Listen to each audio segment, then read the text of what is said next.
Hey everyone, I hope you are having a wonderful day so far. I am just dropping this special little clip into all the episodes. So, no matter what episode you're listening to, this is actually pretty current as of July 2024. I wanted to come on here and just say a big thank you to Earworthy because the Life Shift podcast was just named the best overall podcast of the year in the first Earworthy Independent Podcast Awards.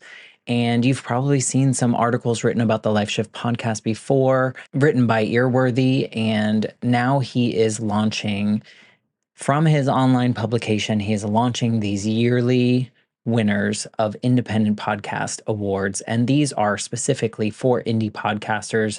We are those that wear all the hats. We create the show. Some people write the show. We're producers, sound engineers. We troubleshoot all the tech. We do any kind of research if we need to. We host the shows. We distribute the shows. We do all the things that relate to our shows because we love it. And it's so nice to see my name in a list with some other amazing podcasts like Multispective, which won Best Life Lessons Podcast. Salad with a Side of Fries won Best Health Podcast. Bippity Boppity Business won Best Business Advice Podcast. And there are so many more. And so I just want to come on here and say thank you to Earworthy for not only doing these awards every year and just honoring some of us indie podcasters that sometimes feel like we're just shouting into the void, but we're not. We're just doing what brings us joy, and hopefully through that work it brings other people joy. In my case, for the Life Shift, I hope that each episode finds the ears that needed to hear it the most so that they feel a little less alone in their circumstance. But also, Earworthy writes all these amazing publications pretty much weekly, every week, every weekday, I should say, where he writes on Blogger, Medium, Substack, Tumblr, Vocal, Many Stories, and for other places. And he really just highlights the independent podcasters.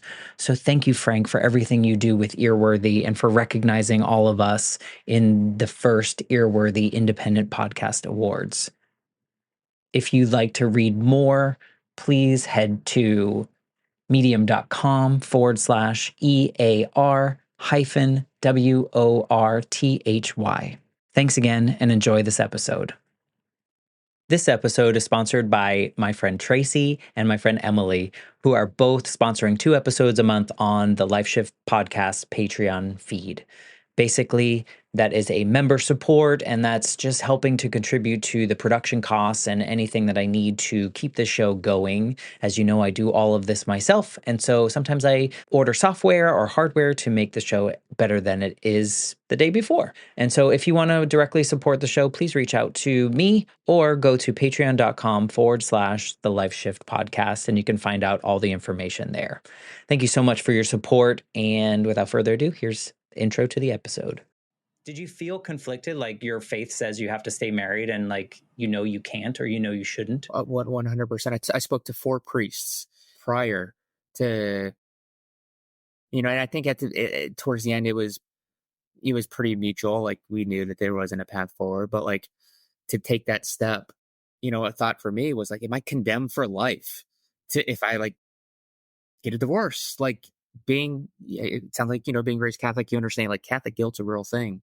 And I was like, gosh, it was like my stomach wasn't knots, like trying to process that. It was not a fun thing, but I was able to, I'd like to believe the right people came into my life to speak into me, to give myself the grace and the forgiveness, and knowing that like, look, we're human. We are not perfect. Mistakes happen.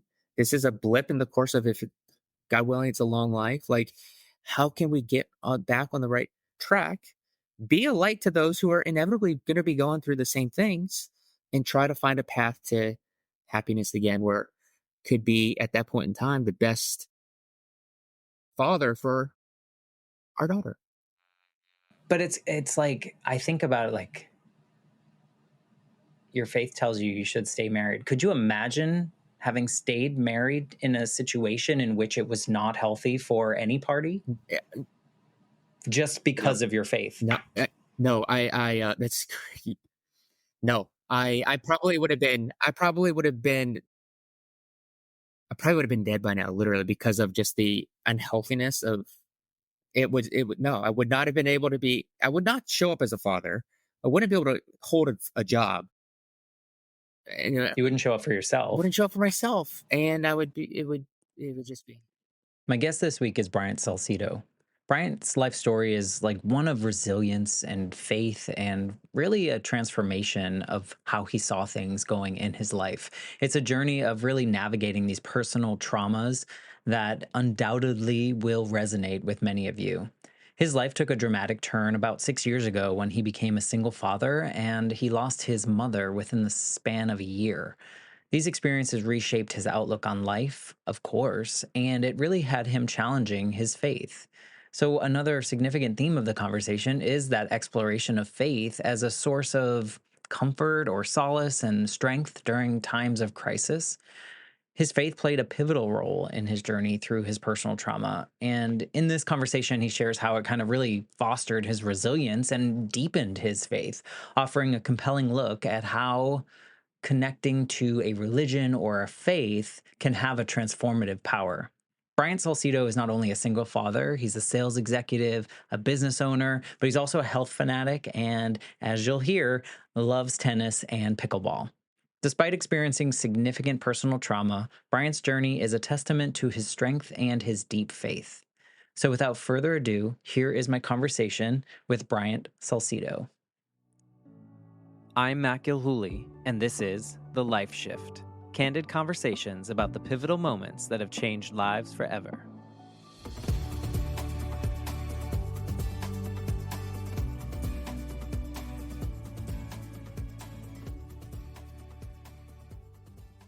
Hello, my friends. Welcome to the Life Shift podcast. I am here with Bryant. Hello, Bryant. Hey, Matt, thanks for having me.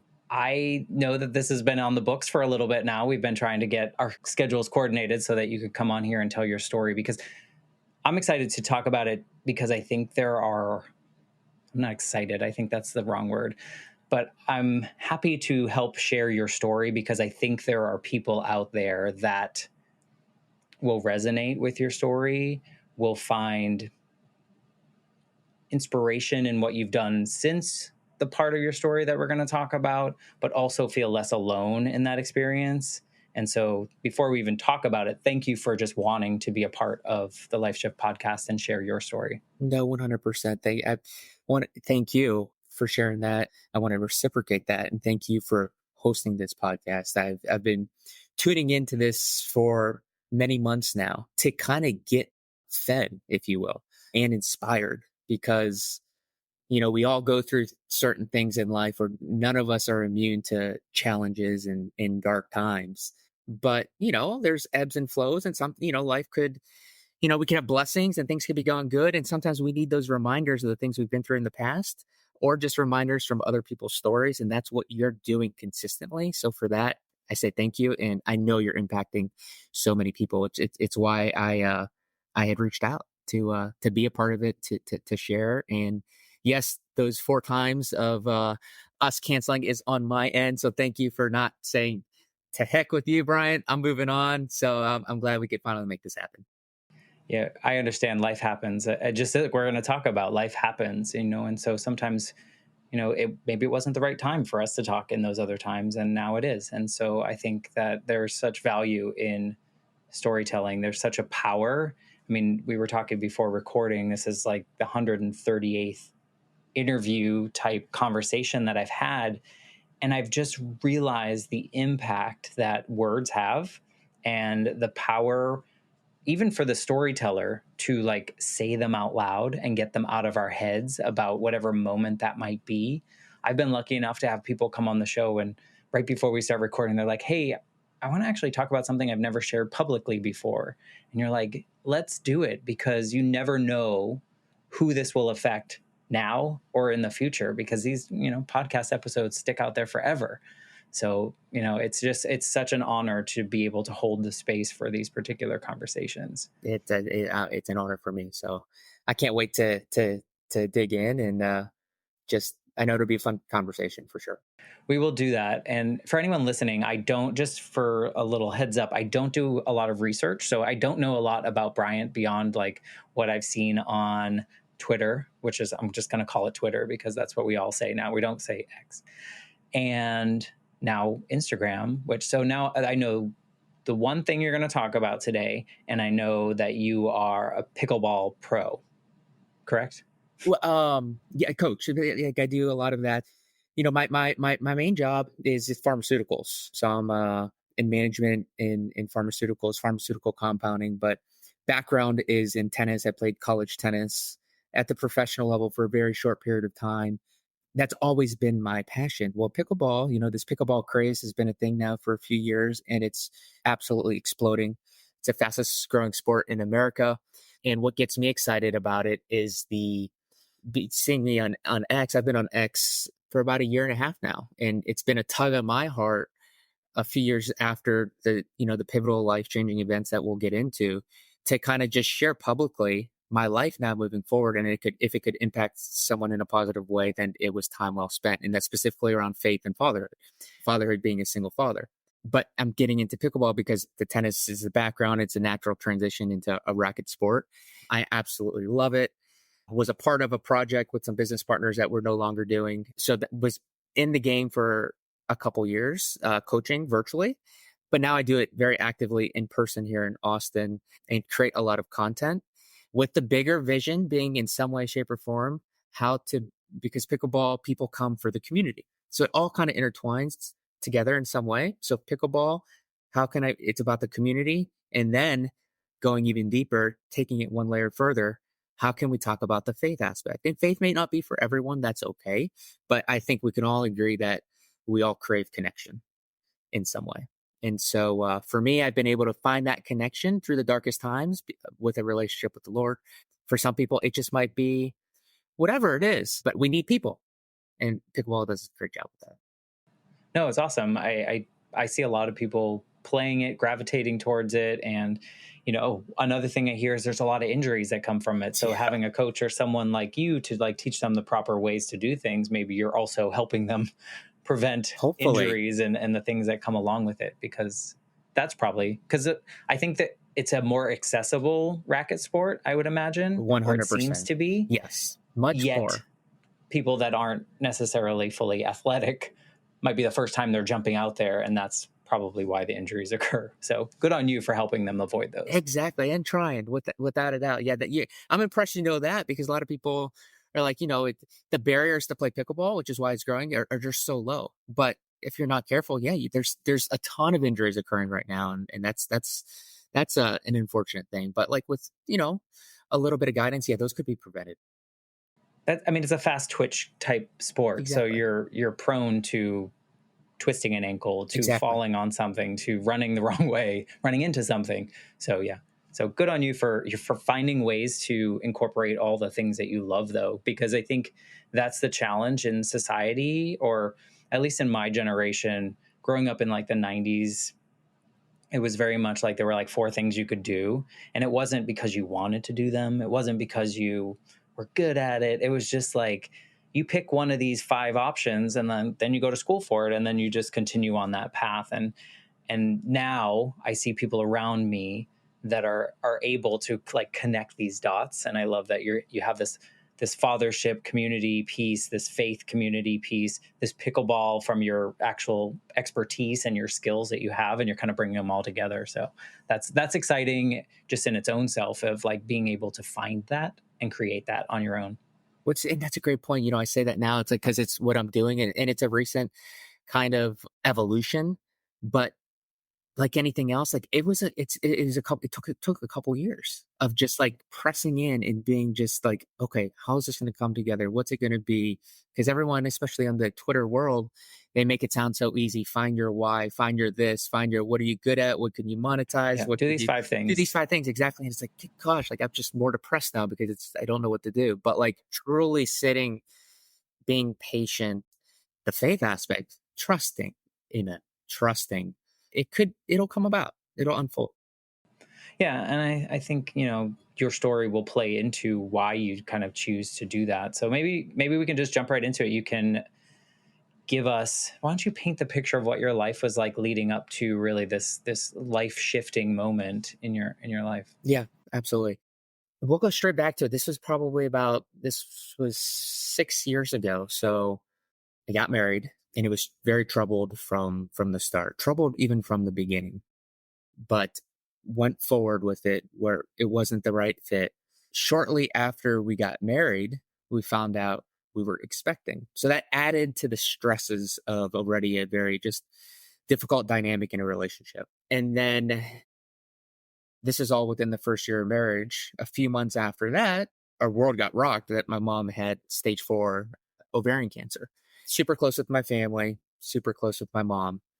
And it's like, okay, being positive, like, what are we, we're gonna overcome this. That wasn't the Lord's plans. It was a very, very quick decline. And she had passed within 6 months.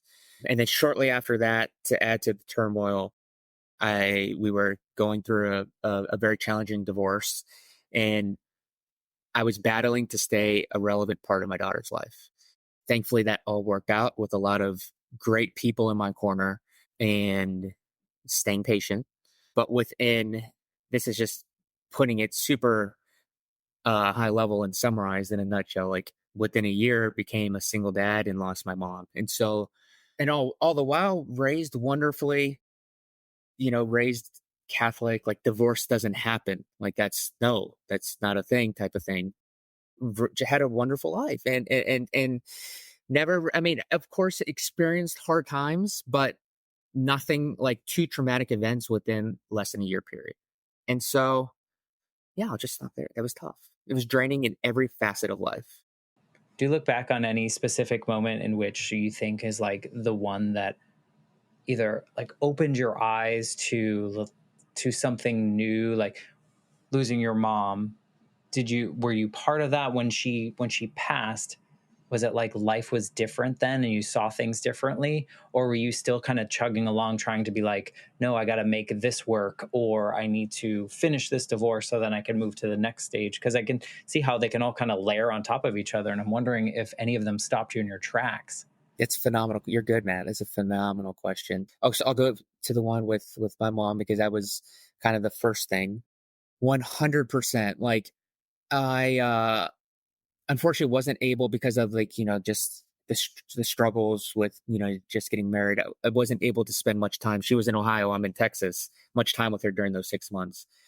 I consider myself lucky to be able to have been able to spend the last week of her life with her, literally by her side. And so that week, going back to that week, literally, and for the majority of that week, she was like non-responsive. But I was able to just really just like hold her hand, be able to just, it was a one-way conversation, but it 100% gave me a different perspective of life in that she was like a chronic warrior, and she'd be the first to say it.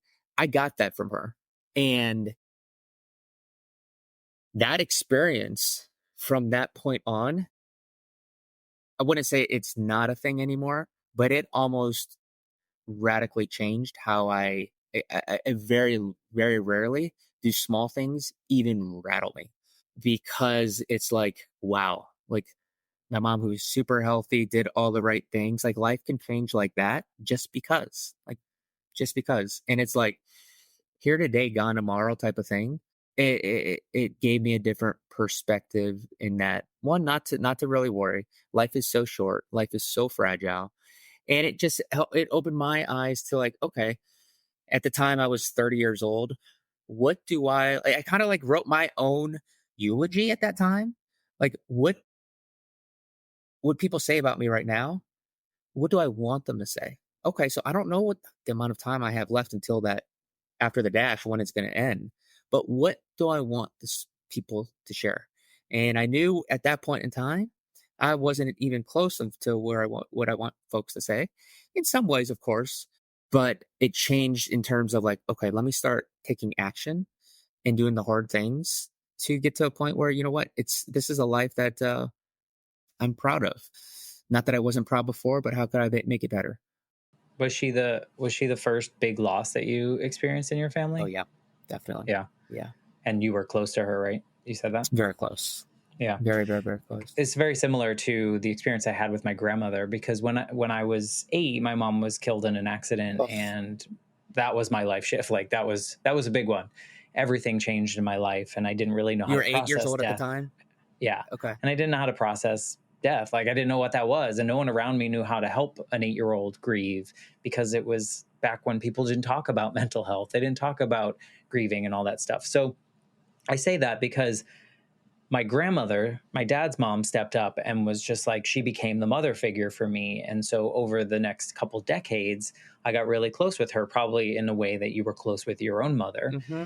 And in 2015, well, earlier than that, like 2013, she was diagnosed with lung cancer. And then in 2015, we kind of knew it was coming. Yeah.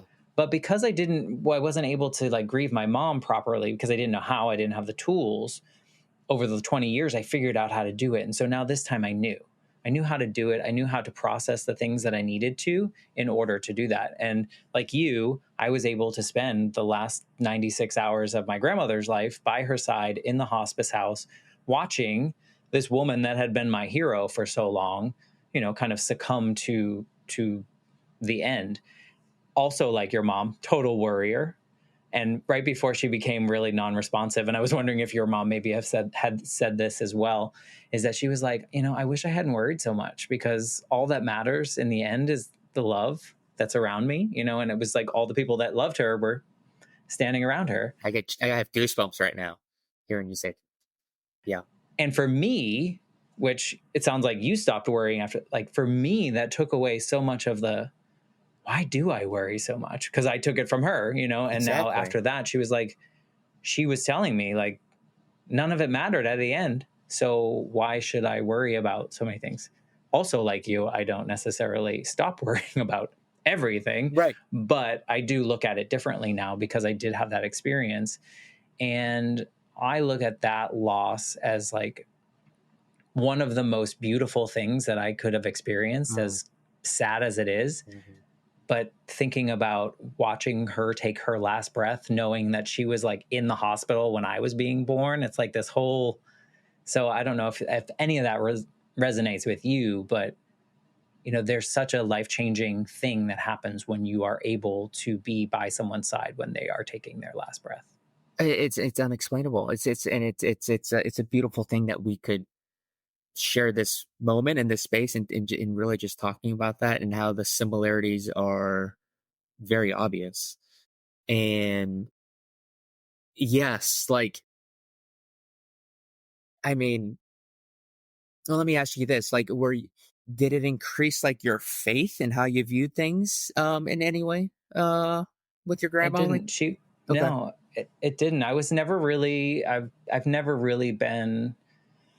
I guess faith is a different word than religious, but I grew up in a Catholic family. We just did the traditional like go on Christmas, go on Easter kind of thing, and was never really bought into that. And I think part of that comes from losing my mother at such a young age. It sure, was like, well, none of this makes sense. So I was never really into that. My grandmother was. She was very devoted to her religion, and probably I was saw the the comfort rosaries. that If it you brought. guys were Catholics, probably prayed her rosaries. Well, no, she switched Oh, she to a said, different okay, okay, okay, later on in her life. okay, Yeah, she became Baptist later on in her life, and it was something that was healing to her, and it was something yes, that I respected because that was her. But it didn't change me okay, in a religion way. Maybe I believed in other things yeah, differently, right, right, right. but I don't know. I don't even want to lie about that, because I think I just saw life differently when I saw someone die. Because the first time I experienced someone dying, I just saw them. I think this is going to sound crass, but I Oh, just saw that my mom dead in a casket yeah, after it had already happened. Whereas with my grandmother, I was able to see all the stages. And so it made me look at life differently, yeah. if that makes any sense, than the first version of that. Interesting. No, that's special. Well, like your grandmother, my mom, it was when I was still able to have conversations with her over the phone.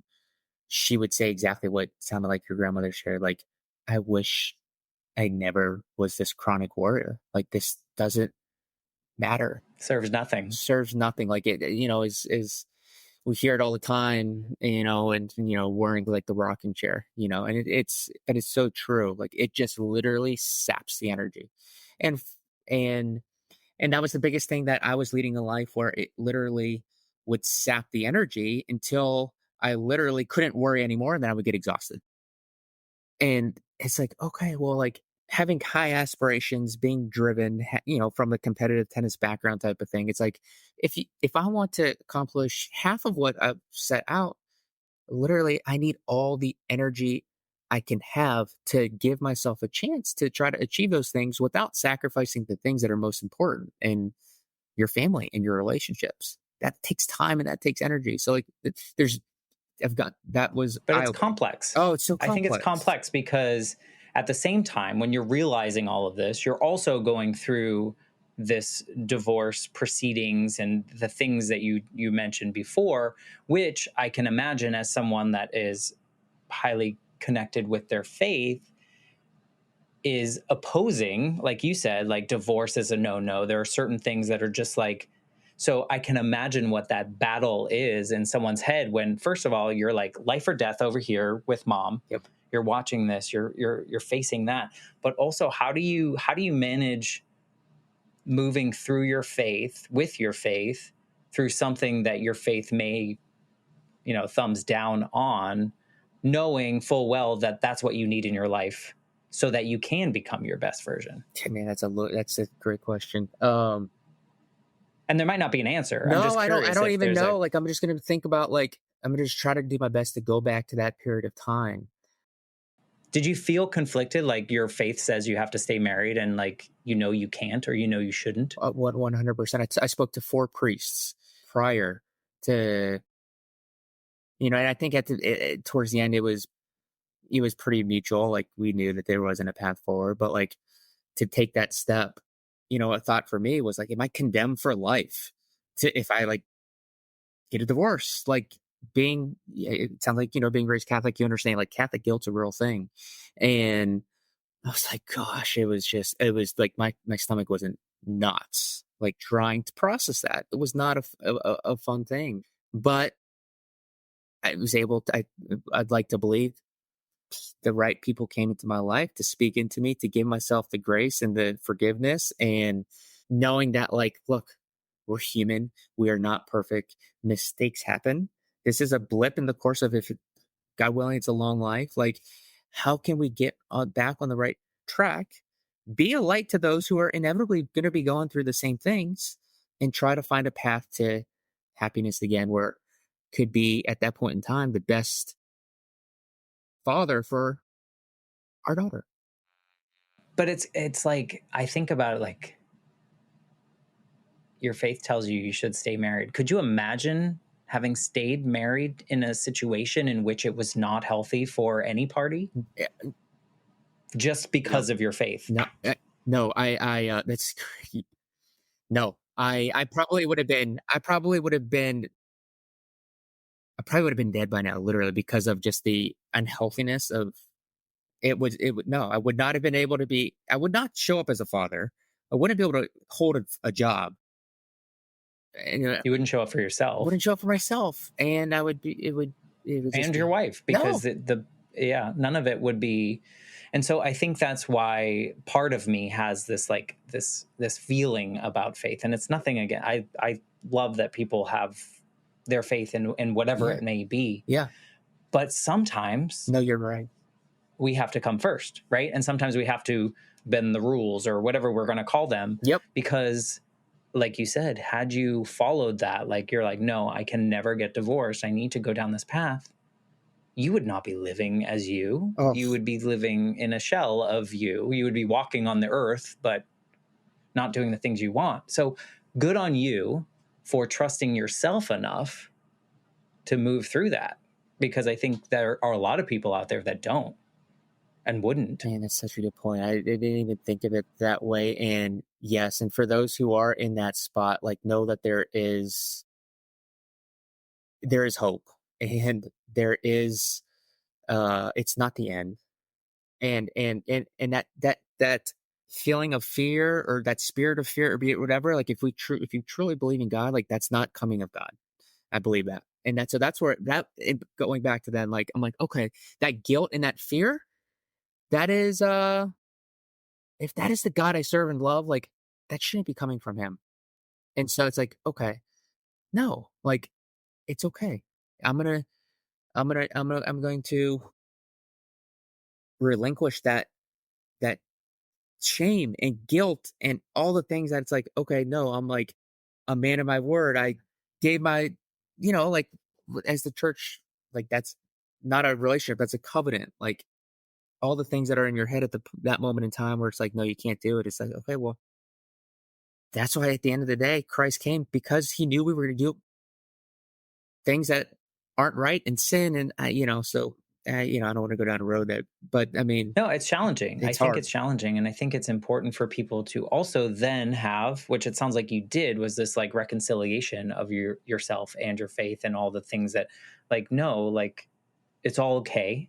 And I can move through this. And like, there will be a life after this divorce. I'm not saying a life after this, but Yeah. like a Yeah. life Yeah. after this Exactly. divorce, Precisely. and in which I can serve whoever my higher power is, and honor whatever whatever I want to that aligns with my faith, right? Spot on. Yeah. Literally, and that's what I'm trying to do right now. Like, I don't know if it's right or wrong. I'm just trying to live true to myself. And None of us will know if anything's right or I wrong until know, we're done. I know, it's true. We won't know. Which is another something that I've talked to a lot of people about, in the sense that like there is something in that statement of knowing, like, none of us will know if we have the right religion or we have the right faith or until we're dead. Like, we won't really know until we face whatever that looks like after that, right? And that tells me in all these conversations why so many of the people I talk to are like living their lives for them. Like they're, in service of whoever or whatever that they want to, but also like they're doing the things they want to do. Like you found pickleball, you're coaching people in this, you're trying to bring in this faith element, you're trying to bring in this fatherhood element as well. Like you're living in your truth, if you will, Yes, right? Like you're serving yourself with the things that bring you joy, that bring you happiness, that fulfillment. And I think more people need to do that I would and love to not be able to, worry. without a doubt. And if I hadn't gone through that pivotal, life changing stage, there's no way I would have. I wouldn't have been living true to myself. It was, yeah, no. Was single fatherhood like the moment you became, when did you realize?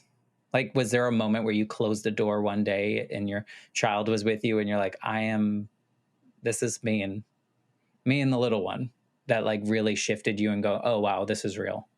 Yeah, no. I mean, it was pretty instant. Like, I mean, the proceedings were almost a year and a half, close to a year and a half. And throughout that journey, like when, I had moved out and, when I had my visitation and time with our daughter, it was real instantly like, wow, this is how life is now. Was it good? Yes, because the place we were at was not healthy. And so it was it was it was good, but it was more so like, wow, like this is not, growing up in a wonderful family, married parents, like this is not what I envisioned for my life. This is not what I signed up It's not the for. This is not, storybook. no, far from. And it's like, But man, most people don't live the storybook, just so you know. I guess so. I mean, exactly. We, I think we're fed some things when we're younger and we exactly. absorb them, but And it that's where sounds like you social made it your media. own though. Yes, it made it my own, and it's like, you know what? I think I don't know if there was like this. There wasn't this like epitome or like this aha moment in any way. It was more so just like, wow, a sense of over time peace with the whole situation, and tying it back together with like, okay, the recent loss of my mom, and as I was grieving that simultaneously, it's like, I don't know how much time I'm going to have left here, but I'm sure well damn going to make the most of it. Getting back to like living to my true self and the faith part not leaving. So like, how can I know that, like, look, to my core to this day, I truly believe this part of the book so far up until I'm 35, like it was written, it had to be played out. And now it's like, and I know because of the faith aspect, moving forward, it's already played out. But like, I just hope and pray, like, I'm living in alignment with what what God wants that to be. And I know we don't know, like we were saying, but I know that how I could try to have some sort of semblance of like yes or no is like the level of peace that I have. And I have a lot of peace right now versus versus what I did in my previous life, because it was always just like, oh, what if, or should I do this, that, and another. Now I just go about my day. This is what I want. If it's going to play out, it's not going to be because of a lack of effort. And I'm going to live with no regrets. And I'm going to keep the values the same. I'm going to do the thing, make sure that the right now at this point in my life, I'm a single dad. So like my daughter's most important. If it's in the deck of cards to be, married one day or more children, like that, those will be the non-negotiables. Everything else will then flow down from that type of thing. Do you think that losing your mom made you a better dad? I mean, from the mere sense of like, look, learning that like you don't really have to worry. Life is so fragile. We could be gone tomorrow.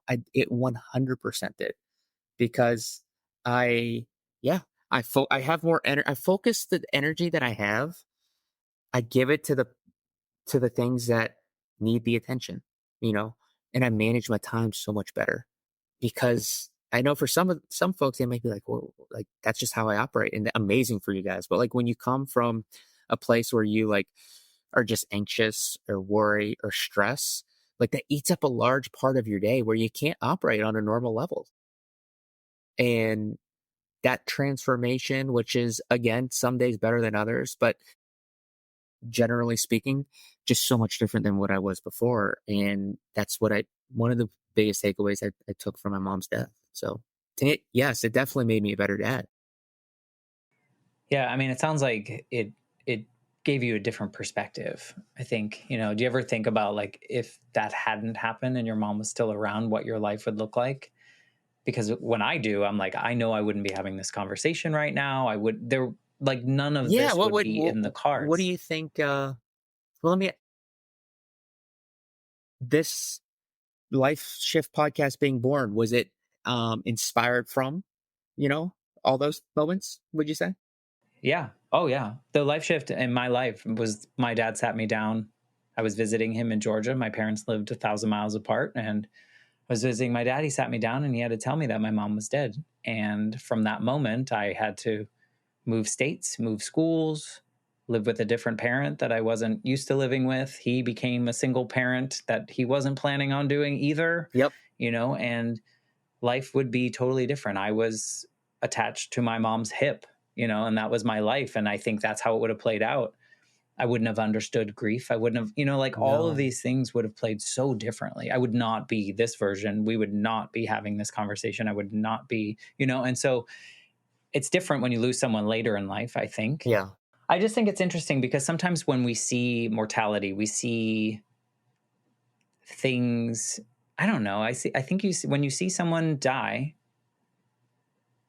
everything changes. Like your perspective on like what matters Yes. changes. 100%. Your like when you used to get mad at a store because something was taking too long, now you're like, who cares? I'll just wait an extra 10 Oh minutes. my gosh. Like everything that you approach. So I can imagine if you are in something, anything, whether that's like you're going towards some like, let's take a simple example. You're going to a degree, you're doing a degree program that you don't care about. You're just doing it to do it.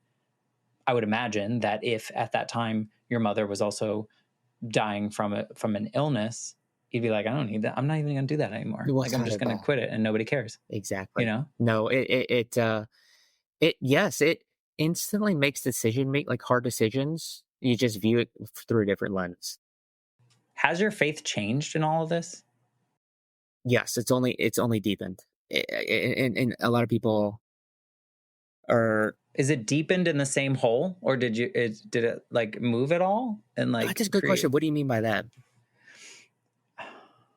I don't know how to say this. I'm trying not to say this in a way that sounds bad, but thinking if we're growing up in a religion that is restrictive, if we Yeah. will, there's rules, there's Yeah. guidelines, Like a there's, you said it, container type of Catholic thing. guilt. Yes. There's a container, right? But then all these other things that are opposing some of those Yep. elements happen in your life. Yep. Whether, you're testing your faith Divorce. when someone's dying, they get sick, the perfect person in your life gets an illness that they cannot recover from. You have to go through a divorce. You have all these other things that are happening to you. I can see someone remaining in their faith, but wondering if it shifts at all. and you said it just goes deeper. Does it shift and then you start building a new route, or are you still in the same space? Like Maybe everything feels the same. everything from the foundation really stays the same. There probably could be shifts, and I don't know how to articulate it or put it into words because it's like, look, I would be lying if I said like the faith wasn't tested, if I didn't have angry conversations with God, if I didn't be like, why? Like, this makes no sense. Like, a loving God and this happens. Like, why? But going, processing through that, and again, easiest way I could put it is always getting to a level of peace. It's like, okay, I truly believe like going through all of that, I didn't know what the road held in front, but I always knew he was beside me. And you always knew there was a road that was you were guided down. Exactly. And so then that's why So you like trusted in that. I You have trust it. faith. I mean, Exactly. that's the whole word. The essence of it. Exactly. And like why? Like I think that's the part of the mystery too. Like I maybe could say like I think maybe faith comes easier to some than others just for no explanation. Maybe it's the upbringing. Maybe it's where the mystery is. Like maybe God puts it on your hearts. Like that's a level of theology that is be over my head, and I'm not going to even try attempt to go there. But I could speak from my heart and my experience, and know that like the little that I've read of the Bible, like the whole story of the Bible is like people going to limits on their own until they're like, you know what, I can't do this on my own anymore.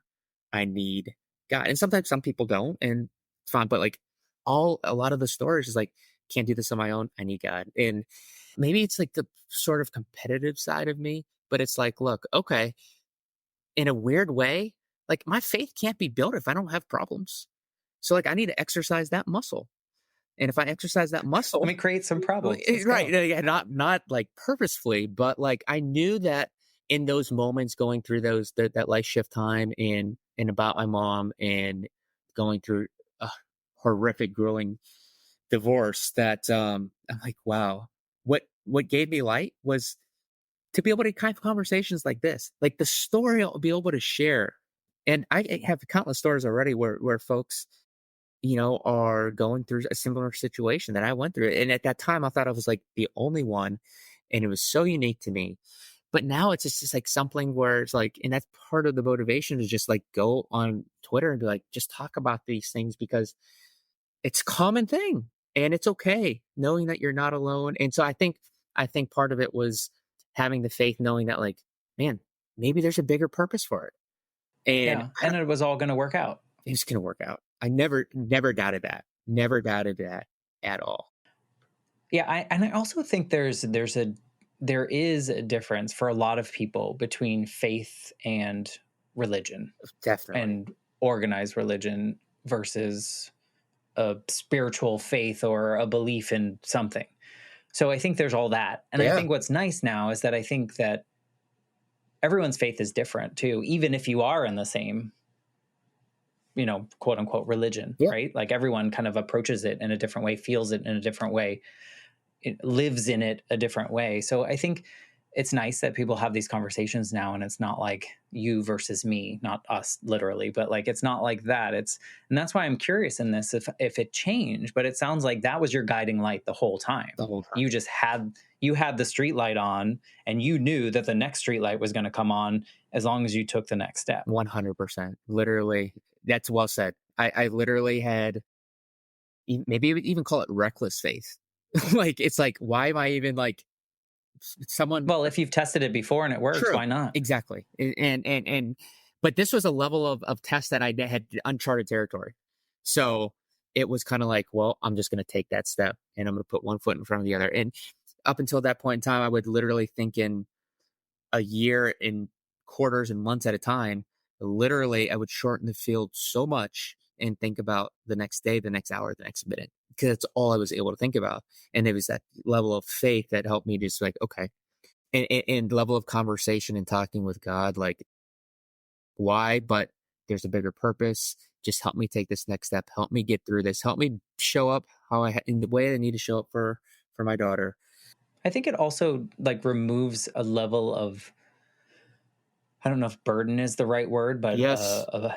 like a heavy bag that a lot of us carry around. And if we can offload that a little into our faith or into something that we know like will help carry that, I think there's that element there too, right? Where you don't have to carry that with you as much. That's so well said. Yes, like he could help carry our cross. Like, if we try to carry it on our own, we're not gonna get very far.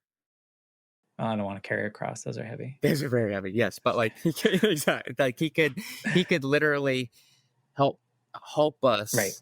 As I get it. you get it, Yeah. you know what I'm trying to say, and It so makes sense. yeah, it's because there is just so much unknown, and even in the best of days, until like you know, until we don't know what after we take our last breath, we don't know what that's going to look like. But I do believe, like, okay, that is What if we all end up in the same place? who knows. Like like I said, I'll wait. I yes, don't need to know anytime soon.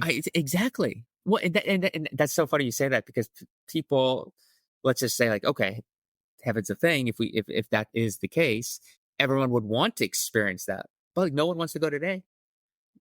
So like, it's like people, but there are some people that I know where their level of belief and conviction is so high, they don't care if they went like today.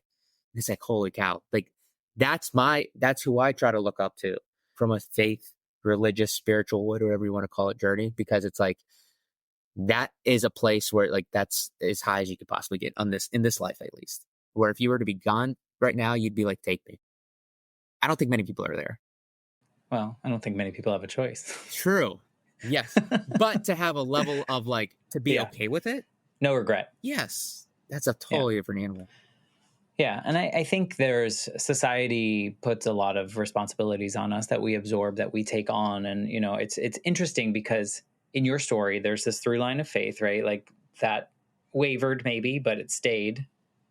So what's the biggest difference between married, full family version of Bryant and now your single father version of you living your truest stuff? Like what's different about you from before times and now times? That's I'd like to think I still am who I am, but I think I am truly living out how we touched on a little bit earlier in the conversation, living true to myself and doing what I want to do. And I'd admit, like, growing up, well, nothing's perfect.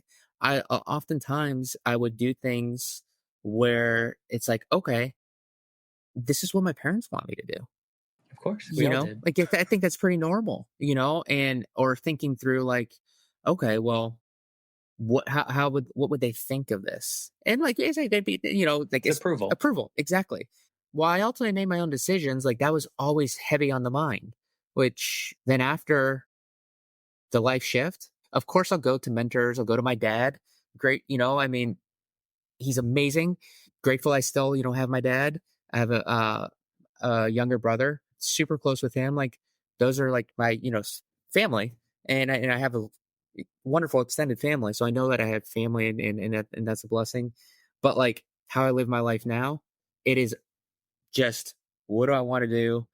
Not seeking the approval. Being on X, Twitter, Instagram, like everything now, like it is like not even don't even care like what the perception is because it's just like I know that the people that I'm meant to connect with, they'll find me, I'll connect with them. And the ones that are going to think like, oh my gosh, like what the heck is he doing? Thinking you're a bit whatever.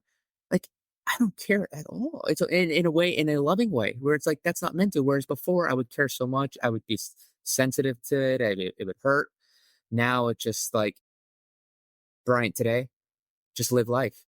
No, I mean, I think that makes sense. I think so many of us absorbed, like we did the checklist kind of thing. Like our parents wanted us to do this, or we thought our parents wanted us to do this. And so we did that. I think that for me, when my mom died, it was something in which I absorbed perfectionism and I tried to be the best at everything. And looking back at it, it was really, I was trying to impress my father as much as possible so that he wouldn't abandon me too, Oh, because that's my mom had abandoned me in my small brain, right? Like that's what that felt like. And so I can relate to, like, we're just doing things for other people or to impress other people. And now finally in this version of my life, I'm like you. I'm like, here it is. I'm having a really crappy day and this is why, and that's okay. And I hope that if you are too, that you know that you're not alone. how liberating is that? It's so liberating, but I don't think I would have realized that had I not experienced those really hard No, times. 100%. No, likewise, it would. So are those always meant to be a part of our path? I mean, I'd like to think yes. But then you're like, that sucks. Yes. But like At the someone same said it time. so wonderfully, like, and like my mom said that I don't put it in this kind of like box because I have it 100. I mean, I wish she was still with us, but like the divorce, for instance, like the things that you don't always have to like the things you're grateful for. A lot of the things that I'm grateful for, looking back, are our point, the tough, challenging, dark times, because it forged us into beings that we never would have been otherwise. Impossible, like success, comfort, happiness, like just not going to get there. You can't, you have to. And I think that's what kind of just at the essence gets to like, you know, I look at a lot of like successful people and I really respect them at even another level when, you know what, they're not doing it for even more success. They're doing it just to have purpose, impact, and meaning. And I think that's the whole part of what like life, whether there's an afterlife or not, religion or not, God or not, like I think like challenge, struggle, and overcoming gives life the most beautiful purpose and meaning that makes us who we are. Just not in the moment. Right. Exactly. That's not in the moment because you can't see 10 feet in front of us. It's so painful. And if you don't have right people in front of you, that's how people literally do dark things and it could get really bad. Oh, it's torturous. During that journey, was there a particular moment in that period of time that was the darkest for you?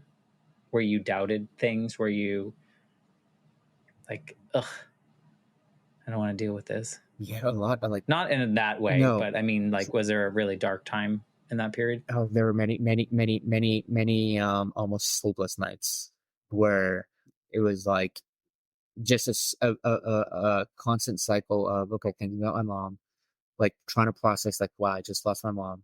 Another like tens of thousands of dollars going down the drain for litigation fees. Like I'm literally draining everything that I had saved up and worked so hard for at this point in my life.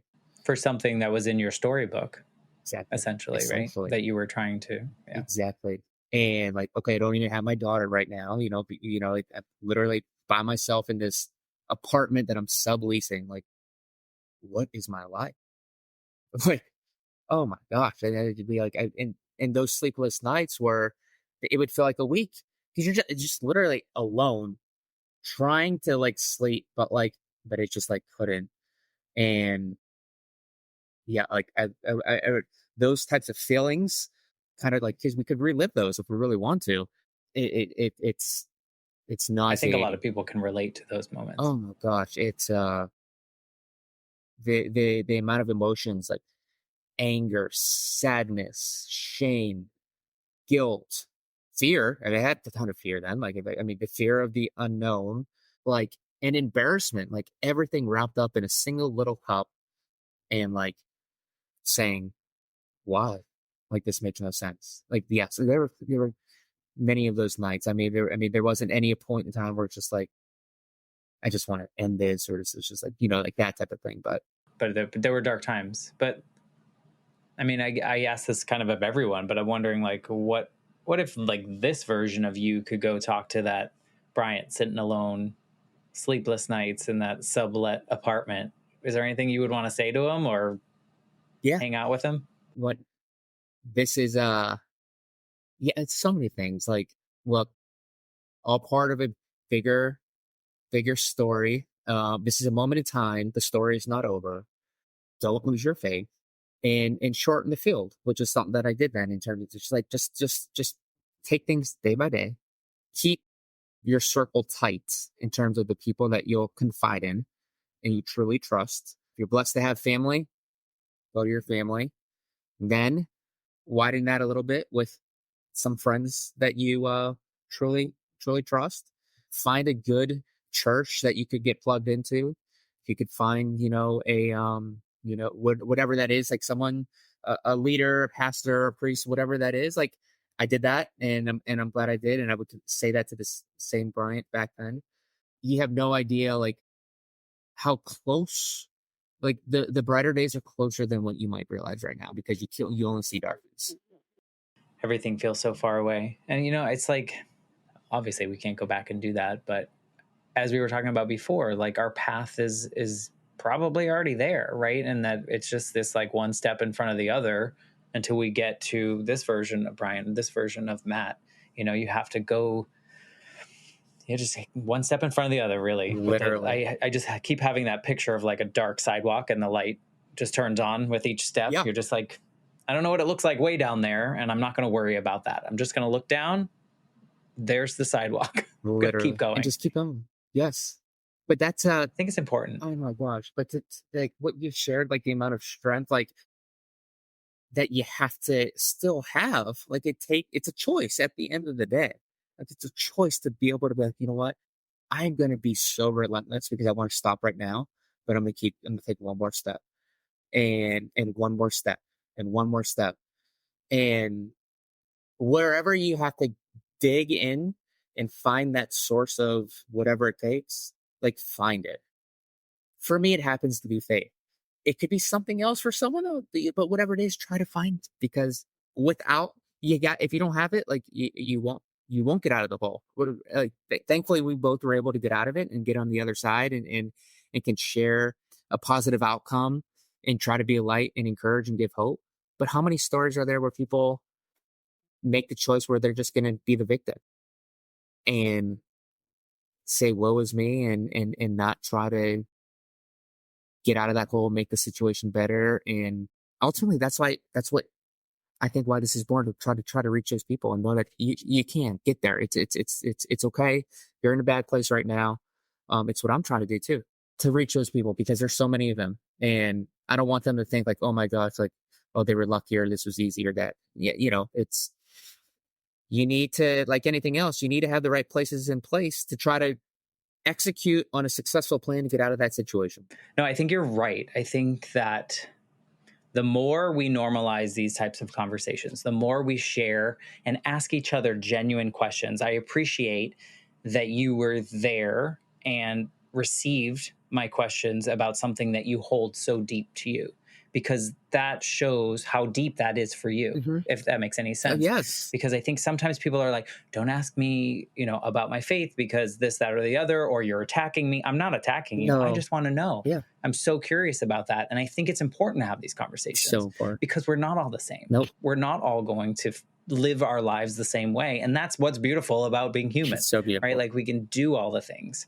So thank you for allowing me to ask you questions that maybe I wouldn't ask other people yet, or, maybe other people don't ask those questions, because I think it's important. Of course. And thank you for asking them, because I too absolutely love these types of conversations, because if we didn't I got to this point for a reason. And if it was like, I don't just say, oh, because this is how I was raised, this is how it is. No, like I've gotten to a point where, yes, I happen to be there, but a lot of stuff has happened, clearly, as we talked about.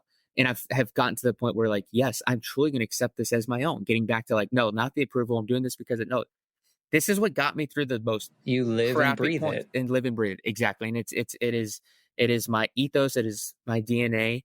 And I know it's not for everyone. And so like, that's where I think that's the important part. Yeah, exactly. It has to be your own. It can't to be something like, if I love something so much and I believe something so much, I can't force that on other people. I could mention it to them. If they like it, they can join in, and they can, like simplify it to podcast, like Exactly. whatever it might be. Yep. But it's yours. You get to own it. You get to love it. You get to do whatever you want with it and live in it and breathe it and share it.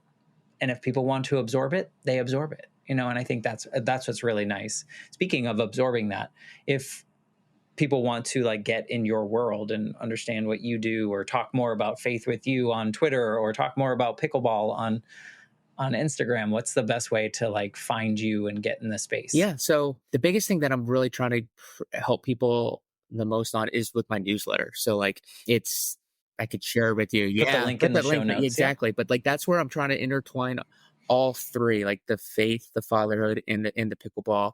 On Instagram, it's Pickleball Bryant. And on Instagram, it's my last name, first name, Salcedo Bryant. And Instagram is going to be On that Twitter. much, or on Twitter, exactly. On Instagram, going to be really pickleball focused, but sprinkled in with like who I am. And it's going to be some faith and fatherhood. And on Twitter, it's gonna be more probably heavily on like the faith and fatherhood, if that's what you kind of want, with some pickleball stuff as well. So, But if they find your newsletter, they're probably going to get links to those things as well, correct.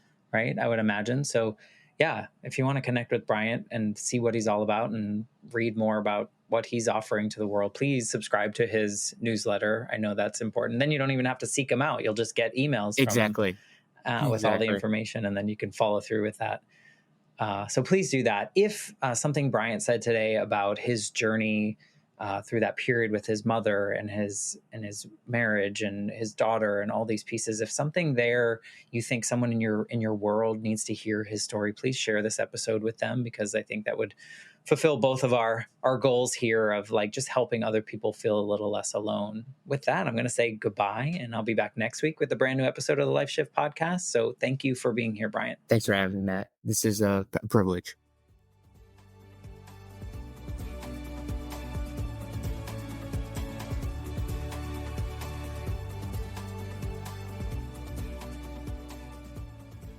For more information, please visit www.thelifeshiftpodcast.com.